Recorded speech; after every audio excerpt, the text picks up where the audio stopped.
महिलामा हर्मोन असन्तुलनले गर्दा निद्रा नलाग्ने समस्या देखिन्छ। धेरैजसो महिलामा निद्रा नलाग्ने मुख्य कारण नै हर्मोन असन्तुलन हो। एस्ट्रोजेन, प्रोजेस्टेरोन र कोर्टिसोल यी हर्मोन बिग्रियो भने शरीरको स्लिप सिस्टम नै अव्यवस्थित हुन्छ। पिरियड अघि पछि मुड चेन्ज, स्ट्रेस र शरीरको तापमान बढ्ने हुँदा निद्रा टुट्टिने समस्या देखिन्छ।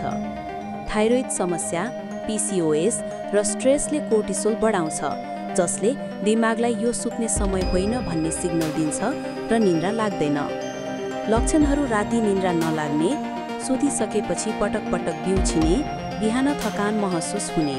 उपायहरू: हर्मोन टेस्ट, स्ट्रेस कम गर्ने ब्रिदिङ, स्क्रिन बन्द गर्ने र नियमित स्लिप रुटिन पालन गर्ने। हर्मोन ब्यालेन्स भयो भने निद्रा आफै मिल्छ। के खाने त? हर्मोन ब्यालेन्स गर्न र राम्रो निद्रा ल्याउन यी 5 प्रकारका खानेकुरा खानुहोस्। 5 प्रकारका खाद्य पदार्थ जसले हर्मोन र